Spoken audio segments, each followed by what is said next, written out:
हूं आपके साथ सुमन पाल। बुलेटिन की शुरुआत करेंगे बड़ी खबरों के साथ। प्रधानमंत्री नरेंद्र मोदी वीडियो कॉन्फ्रेंसिंग के जरिए कृषि और ग्रामीण परिवर्तन विषय पर बजट के बाद आयोजित वेबिनार को संबोधित किया। प्रधानमंत्री ने इस दौरान कहा कि पूरी दुनिया हेल्थ और ऑर्गेनिक फूड के प्रति अधिक सचेत हो रही है। उन्होंने जोर दिया और भारत में नेचुरल फार्मिंग को बढ़ावा देने बेहद जरूरी है, ऐसा कहा। और इसके साथ ही प्रधानमंत्री ने यह भी बताया कि नेचुरल फार्मिंग न केवल किसानों के लिए अवसर है, बल्कि ये भारत को वैश्विक बाजारों से जोड़ने वाला राजमार्ग भी बन सकता है। इस दौरान आगे पीएम मोदी ने क्या कुछ कहा, चलिए सुनते हैं।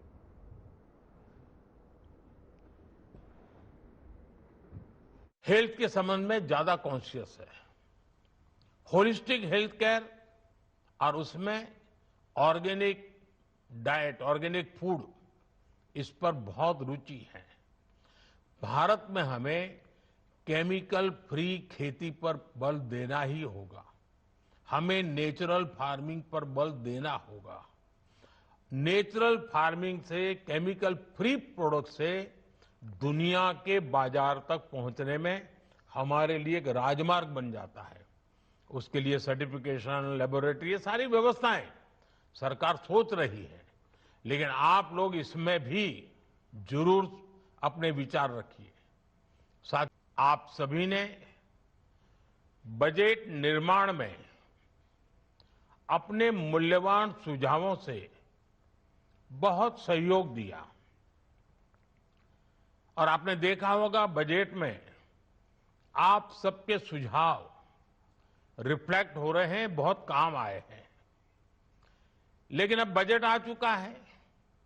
अब बजट के बाद उसके फुल पोटेंशियल का लाभ देश को मिले, इस दिशा में भी आपका अनुभव, आपके सुझाव और सरल तरीके से बजट का सर्वाधिक लोगों को लाभ हो, बजट का पाई पाई पैसा जिस हेतु से दिया गया है उसको परिपूर्ण कैसे करें, जल्द से जल्द कैसे करें, आपके सुझाव ये वेबिनार के लिए बहुत अहम है। साथियों, आप सभी जानते हैं कृषि, एग्रीकल्चर, विश्वकर्मा, ये सब हमारी अर्थव्यवस्था का मुख्य आधार है। एग्रीकल्चर भारत की लॉन्ग टर्म डेवलपमेंट जर्नी का स्ट्रेटेजिक पिलर भी है और इसी सोच के साथ हमारी सरकार ने कृषि सेक्टर को लगातार मजबूत किया है। करीब 10 करोड़ किसानों को 4 लाख करोड़ रुपए से अधिक की पीएम किसान सम्मान निधि मिली है। एमएसपी में हुए रिफॉर्म से अब किसानों को 1.5 गुना तक रिटर्न मिल रहा है। इंस्टीट्यूशनल क्रेडिट कवरेज 75% से अधिक हो चुका है। पीएम फसल बीमा योजना के तहत लगभग 2 लाख करोड़ रुपए के क्लेम सेटल किए गए हैं। ऐसे अनेक प्रयासों से किसानों का रिस्क बहुत कम हुआ है और उन्हें एक बेसिक इकोनॉमिक सिक्योरिटी मिली है। इससे कृषि क्षेत्र का आत्मविश्वास भी बढ़ा है। आज खाद्यान्न और दालों से लेकर तिलहन तक देश रिकॉर्ड उत्पादन कर रहा है। लेकिन अब जब 21वीं सदी का दूसरा क्वार्टर शुरू हो चुका है, 25 साल बीत चुके हैं, तब कृषि क्षेत्र को नई ऊर्जा से भरना भी उतना ही आवश्यक है।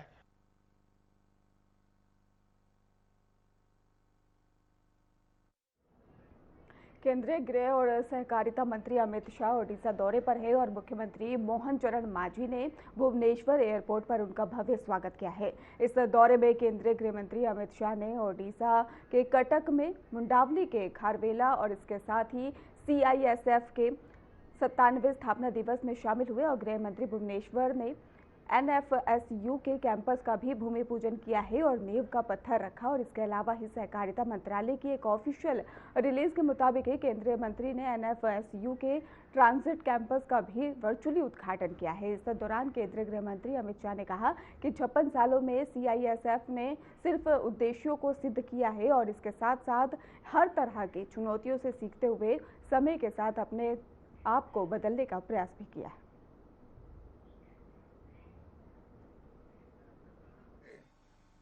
कि इस 56 सालों में CISF ने न केवल अपनी स्थापना के उद्देश्यों को सिद्ध किया है, इसके साथ साथ हर प्रकार की चुनौतियों से सीखते हुए समय के साथ अपने आप को बदलने का प्रयास भी किया है।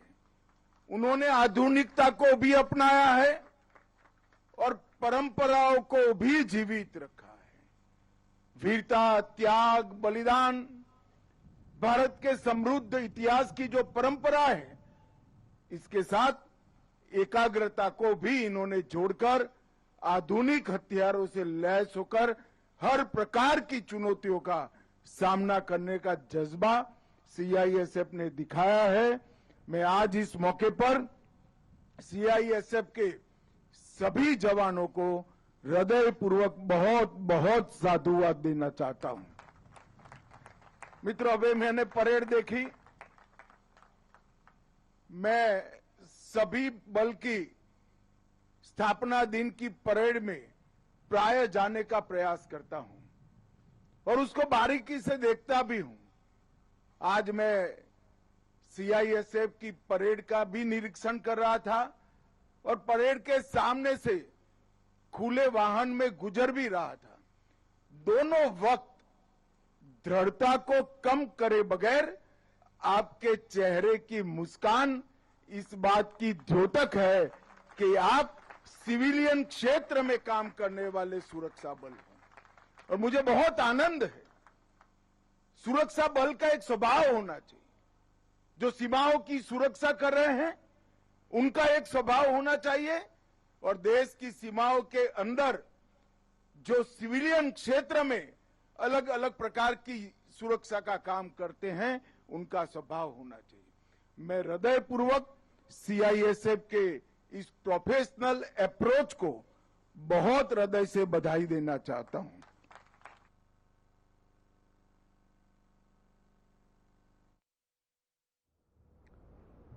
ईरान पर जिस तरह से इजराइल अमेरिका ने अटैक किया, उसके बाद से मध्य एशिया में तनाव किसी से छिपा नहीं है और इस हमले को एक हफ्ते हो चुके हैं। बावजूद इसके दोनों ओर से जवाबी एक्शन भी जारी है और मिडल ईस्ट में टेंशन पर पूरी दुनिया की निगाहें हैं।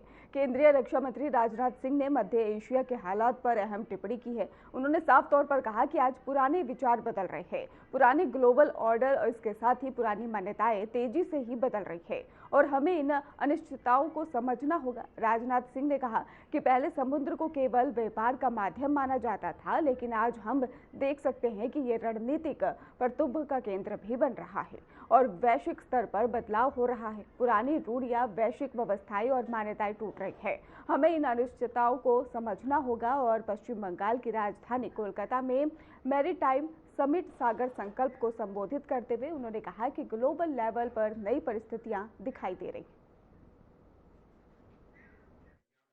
तेजी से बढ़ रही है। पहले समुद्र को केवल ट्रेड का माध्यम माना जाता था, लेकिन आज हम स्पष्ट रूप से देख रहे हैं समुद्र स्ट्रेटेजिक डोमिनेंस का भी केंद्र बनता जा रहा है। दुनिया बदल रही है और पुराने नोशंस टूट रहे हैं और यह बात हम पिछले कई वर्षों से लगातार देख रहे हैं। जो अलग अलग फ्लैश पॉइंट्स और कॉन्फ्लिक्ट्स दुनिया में दिखाई दे रहे हैं, वे ऊपर से भले ही आपस में जुड़े हुए नजर आते हो, हर ज्योग्राफिकल और रीजनल स्थिति अपनी अलग अलग बैकग्राउंड और अपनी अलग अलग कहानी है। फिर भी अगर गौर से देखें तो एक कॉमन बात हमको दिखाई देती है। आज ग्लोबल लेवल पर हमेशा कुछ नया हो रहा है, एक परिवर्तन चल रहा है। पुराने विचार, पुराने ग्लोबल ऑर्डर, पुरानी बिलीफ तेजी से बदल रही है और यही वो अनसर्टेनिटीज हैं जिन्हें हमें समझना होगा। और अभी चल रही मिडिल ईस्ट की स्थिति, इसका मैं मानता हूं कि ये गलत उदाहरण है। आज जो वहां हो रहा है वह बहुत ही असामान्य है। आगे चलकर मिडिल ईस्ट में या हमारे पड़ोस में परिस्थितियां किस दिशा में जाएंगी, इस पर अभी कोई कॉन्क्रीट प्रिडिक्शन करना कठिन है। केंद्रीय सड़क परिवहन और राजमार्ग मंत्री नितिन गडकरी ने हाल ही में ऊर्जा सुरक्षा और कच्चे माल और तकनीक और परिवहन प्रणाली पर महत्वपूर्ण बातें साझा की है। गडकरी ने साफ तौर पर कहा कि उपलब्धता पूरी तरह से कच्चे माल पर निर्भर करती है, वहीं पर विपणन और क्षमता तैयार उत्पाद की मांग पर आधारित होती है। यदि तैयार उत्पाद की पर्याप्त मांग है तो फिर कोई समस्या नहीं होती, लेकिन इसके लिए एक एकीकृत परिस्थिति तंत्र विकसित करना बेहद आवश्यक है।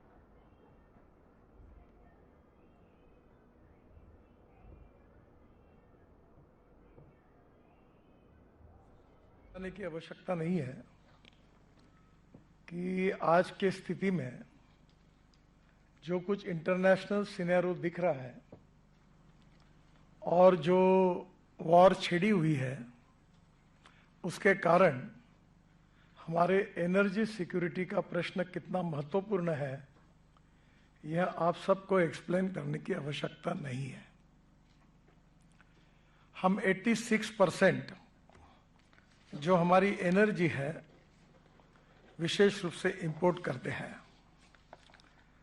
और उसमें 22 लाख करोड़ रुपए हमारे देश के बाहर जाते हैं।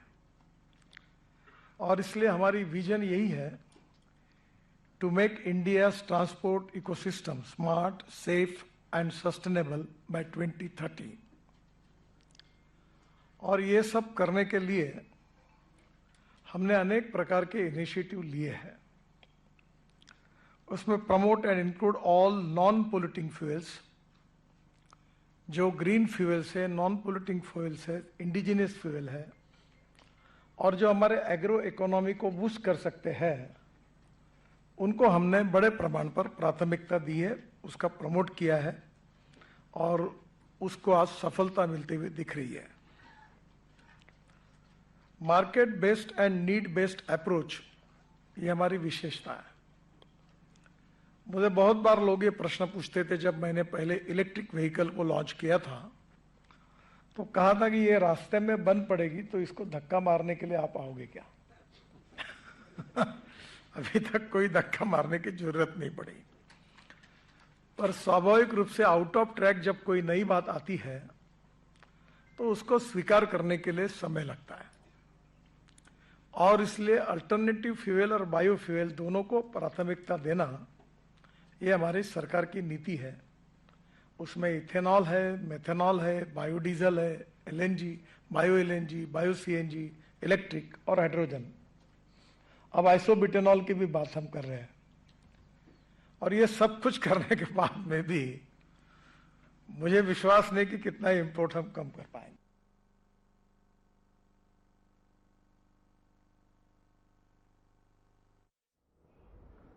लखनऊ पुलिस को फिर से एक बार सौगात मिली है, जहां पर 50 क्यूआरटी वाहन दिए गए हैं और इसके साथ ही सीएम योगी आदित्यनाथ ने हरी झंडी दिखाई है। इसके साथ ही वो क्या कुछ कह रहे हैं, चलिए सुनते हैं। के लिए मजबूर होना पड़ता था। मुझे याद है 2017 में मैं एक दिन अचानक लखनऊ पुलिस लाइन में गया था और मैंने यहां के टूटे हुए उस बैरक को अपनी आंखों से देखा था। जवान लेटे हुए थे, आराम कर रहे थे रात्रि भर की ड्यूटी के बाद। लेकिन जैसे ही मैंने दरवाजे के अंदर से झांका, मैंने देखा तो टूटी हुई चारपाई, अपनी आंखों को मलकर मेरी तरफ देख रहे थे। मैंने कहा, आप जो समझ रहे हैं मैं वही हूं, लेकिन चिंता मत करो, आराम करो। तब तक पुलिस महानिदेशक भी पहुंच गए, होम सेक्रेटरी पहुंच गए। उन्होंने कहा आपने बताया नहीं। मैंने कहा मैं बताता तो मैं ये सब देख नहीं पाता, मैं इसीलिए आया हूं। और आज आप देखते होंगे उत्तर प्रदेश के 55 जिले ऐसे हैं जिनमें जो सबसे ऊंची बिल्डिंग होगी वह उत्तर प्रदेश पुलिस की बैरक की होगी, उत्तर प्रदेश पुलिस बल के कार्मिकों के बैरक की होगी।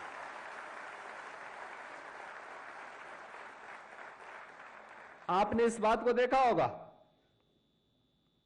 आज मॉडल थाने बन रहे हैं, मॉडल फायर स्टेशन बन रहे हैं।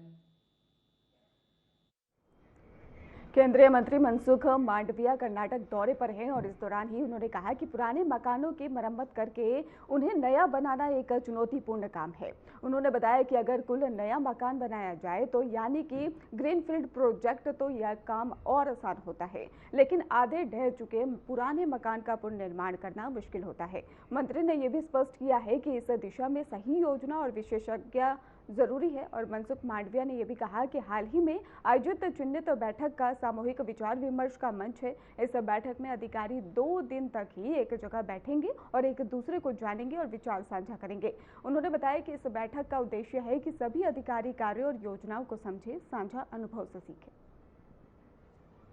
बैठक इस सामूहिक विचार का प्लेटफॉर्म, आप यहां 2 दिन बैठेंगे, आप एकत्र आएंगे, 10 स्टेट के मेरे सभी ऑफिसर्स एक साथ में बैठेंगे, एक दूसरे का परिचय होगा, एक दूसरे के आइडियाज समझने मिलेगा, कहां क्या काम हो रहा है, तब आप स्वयं क्या कर रहे हैं उसके साथ उसको अलाइन कर पाएंगे। और इसलिए 2 दिन हमारे लिए महत्वपूर्ण है। संपर्क में बहुत शक्ति होती है, समन्वय में बहुत सुझाव मिलते हैं, संपर्क से समन्वय होता है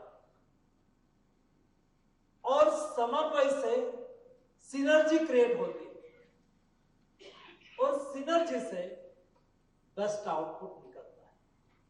इसलिए ये 2 दिन की चिंतन बैठक अपने व्यक्तिगत निर्माण के लिए भी, सामूहिक निर्माण के लिए भी, अपने ऑर्गेनाइजेशन को आगे बढ़ाने के लिए भी और प्रधानमंत्री जी के लक्ष्य को अचीव करने के लिए भी बहुत महत्वपूर्ण है।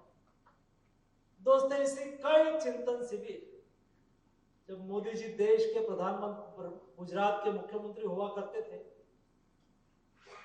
तब मैं गुजरात में विधायक हुआ करता था। 25 साल पहले चिंतन बैठक गुड गवर्नेंस का मंत्र कैसे बने, ये मैंने बहुत नजदीक से ये चिंतन बैठक के आयोजक के रूप में, व्यवस्थापक के रूप में, उस वक्त चिंतन बैठक में बैठने का हमें अवसर नहीं मिलता था, लेकिन व्यवस्था में जुड़ने का अवसर मिलता था, तो व्यवस्था में बनाता था। उसमें जो कुछ हम सीखे हैं, मेरा प्रयास रहता है कि हम सब लोग साथ में मिलके ये विचार से, प्लानिंग से हम हमारी दिशा तय करें। दोस्तों, माय भारत एक नई कल्पना है। कोई भी क्षेत्र में हमें काम करना है, हमें एक जगह से दूसरी जगह पे जाना है, ट्रैवल करना है,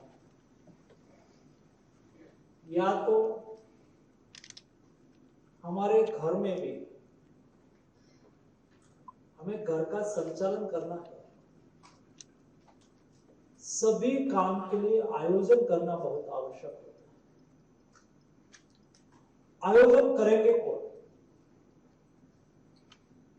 तो परिवार के लोग साथ में बैठ के अपना परिवार का प्लानिंग करता है, आयोजन करता है। ट्रैवल करना है तो आप स्वयं को ट्रैवल करने का प्लान करना पड़ता है। आप ऑर्गेनाइजेशन में काम कर रहे हैं, ये ऑर्गेनाइजेशन का उद्देश्य को सिद्ध करने के लिए, उद्देश्य को समझने के लिए, ये उद्देश्य की पूर्तता के लिए सामूहिकता से विचार करने के लिए हमें एक साथ में बैठ के विमर्श करना आवश्यक होता है। ये विचार विमर्श के बाद जो उसका आउटपुट निकलता है वो हमारी कार्य योजना बनाते हैं और ये कार्य योजना के आधार पर हम अपना गोल को अचीव कर सकते हैं। जो हम कार्य योजना ही ना बनाए और गोल ही तय ना करें तो हम जाए कहां? निकल तो पड़े, लेकिन हमारा गंतव्य स्थान ही हमें पता ना हो और वहां पहुंचने के लिए कौन सा लॉजिस्टिक की हमें आवश्यकता हो वही हमारे पास ना हो, लॉजिस्टिक के बारे में हमारा ज्ञान ही ना हो, तो व्यक्ति अकेला खड़ा रह जाता है और लक्ष्य की ओर नहीं पहुंच सकता। परिस्थिति यह है, स्थिति यह है कि एक पुराना घर को फिर से मरम्मत करके नया बनाना है। जो ग्रीनफील्ड प्रोजेक्ट लगाना होता है, नया ही मकान बनाना होता है, तो मैं मानता हूं बहुत आसान होता है, लेकिन एक आधा गिरा हुआ पड़ा हुआ मकान को फिर से रिकंस्ट्रक्ट करना ये दिक्कत होती है। और ये विचार आज से 1.5 साल पहले आप सब लोग दिल्ली में एकत्र आए थे 2-3 दिन के लिए, तब मैंने धीरे धीरे रखने की कोशिश करी थी। तब आप में से भी बहुत कुछ लोगों को लगा होगा कि मंत्री जी कैसी बात करता है, ऐसा होगा क्या? क्योंकि आप 4-5 साल से एकदम फ्लैट बैठे हुए थे। मैं उसके लिए आपको दोषित नहीं मानता, ना आपको कोई काम दिया गया था, ना आपको क्या करना है आपको पता था। आपके पास एक क्लब थी, यूथ क्लब, और उसके पहले छोटा सा स्पोर्ट्स का साधन आपको देते थे, वो नीचे बांटना था। उसके अलावा मैंने देखा उस वक्त आपके पास कोई एक्टिविटी थी ही नहीं, और इसलिए हमने तय करा, और 1.5 साल में आपने देखा होगा बदलते समय के साथ हमें हमारे ऑर्गेनाइजेशन में बदलाव करना बहुत आवश्यक होता है। जो व्यक्ति स्वयं नहीं बदलती है, जो व्यक्ति में बदलने का जज्बा नहीं होता है, जो ऑर्गेनाइजेशन प्लेटो हो जाता है, ऑर्गेनाइजेशन भविष्य में टिक नहीं सकता है। और दोस्तों, इतिहास गवाह है, जो व्यक्ति, समाज या संस्था, इंस्टीट्यूट अपने इतिहास से प्रेरणा नहीं लेते हैं, उसका भविष्य कभी सुनिश्चित नहीं होता। डार्विन की थ्योरी हमें समझाती है कि बदलते समय के साथ जब नहीं बदलेंगे तो हम डायनासोर हो सकते हैं, हमारी संस्था मर सकती है। जिस संस्था में आपकी आजीविका है, जिस संस्था आपका जीवन निर्वाह है, ये संस्था ही मर जाए या तो इस संस्था को मारने के लिए हम ही निमित्त बन जाए, तो दोस्तों हमने पंचतंत्र की कथा तो पढ़ी है। जिस पेड़ पर हम बैठते, जिस डाली पर हम बैठे, यही डाली को हम काटे तो होगा क्या? डाली तो नीचे गिरेगी ही गिरेगी, लेकिन हम भी नीचे गिरेंगे। हमें नीचे नहीं गिरना है, हमें बदलना है। ये बदलाव की शुरुआत 2 दृष्टि से होगी। एक, बदलाव हमें करना है।